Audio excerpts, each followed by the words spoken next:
নিজ কার্যালয়ের মেঝেতে রক্তাক্ত অবস্থায় পড়েছিল নারী শিক্ষকের দেহ। পাশেই নিজের গলায় ছুরি চালানোর চেষ্টা করছিলেন কর্মচারী। কুষ্টিয়া ইসলামী বিশ্ববিদ্যালয়ে বুধবার বিকালে একজন নারী শিক্ষকের মৃত্যুর এই ঘটনায় ঘিরে আলোচনা চলছে। অভিযোগ উঠেছে ওই নারী শিক্ষককে হত্যার পর নিজের আত্মহত্যা করার চেষ্টা করছেন বিশ্ববিদ্যালয়ের সমাজকল্যাণ বিভাগের সাবেক কর্মচারী ফজলুর রহমান। পুলিশ বলছে ঘটনাস্থল থেকে রক্তাক্ত অবস্থায় উদ্ধার করে হাসপাতালে নেওয়া হলে ওই শিক্ষকের মৃত ঘোষণা করেছেন চিকিৎসক। আর গুরুতর আহত ওই কর্মচারী হাসপাতালে চিকিৎসাধীন। এই ঘটনার প্রকৃত কারণ অনুসন্ধানের কাজ করছে পুলিশ। ঘটনাস্থল থেকে আলামত সংগ্রহের কাজ করছে পুলিশের গোয়েন্দা টিম।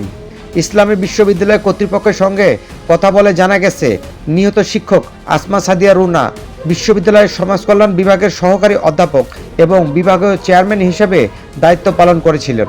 বিশ্ববিদ্যালয়ের প্রক্টর ডক্টর মোহাম্মদ শাহিনুজ্জামান বলেন, চেয়ারম্যানের রুম থেকে বুধবার বিকাল 4:30টার দিকে শিক্ষক ও কর্মচারীকে রক্তাক্ত অবস্থায় উদ্ধার করা হয়।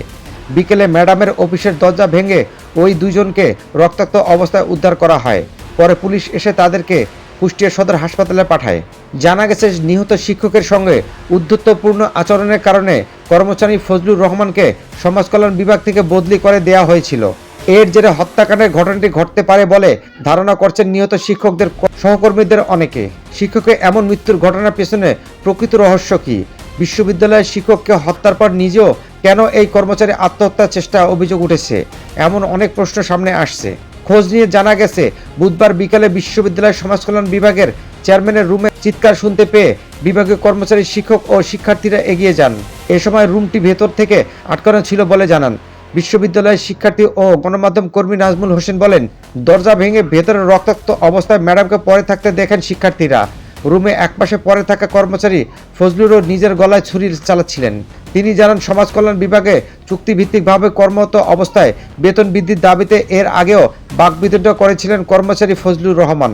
মূলত এই কারণে 1 মাস আগে তাকে রাষ্ট্রবিজ্ঞান বিভাগে বদলি করা হয়।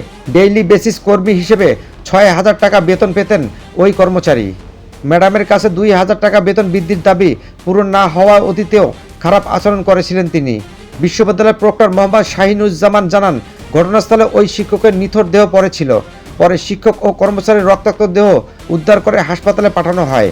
আজ ওই বিভাগের একটা ইফতার পার্টি ছিল। ম্যাডাম ওনার অফিসেই অবস্থান করছিলেন। তার রুমে গিয়ে ওই কর্মচারী তাকে ছুরিকাঘাত করেন। শিক্ষার্থীরা চিৎকার শুনতে পেয়ে দরজা ভেঙে ভিতরে ঢোকেন। হামলার কারণ কি জানতে চাইলে প্রক্টর শাহিনুজ্জামান বলেন, সমাজকল্যাণ বিভাগের চুক্তিভিত্তিক কাজ করতেন কর্মচারী ফজলুর রহমান। কয়েকদিন আগেই তাকে বদলি করে অন্য দায়িত্বে পাঠানো হয়। বিভাগে ইন্টারনাল দ্বন্দ্ব ছিল বলে শুনেছি। ম্যাডাম কমান্ড করলে কমান্ড শুনতো না। এছাড়া কর্মচারী ছেলেটা অস্থায়ী এবং সে নাকি খুব বদমেজাজি। নানা অভিযোগ থাকায় তাকে ওই বিভাগ থেকে সরিয়ে অন্য দায়িত্বে দেওয়া হয়েছিল। ম্যাডামের সঙ্গে ওই কর্মচারী ঔদ্ধত্যপূর্ণ আচরণ করেছিল। 1-1.5 মাসের আগে বিভাগীয় কমিটির সিদ্ধান্তে তাকে সমাজকল্যাণ বিভাগ থেকে বদলি করা হয়। তিনি বলছেন, শুধুমাত্র বদলির কারণে হত্যার মতো ঘটনা ঘটবে এটি আমরা ভাবতে পারছি না।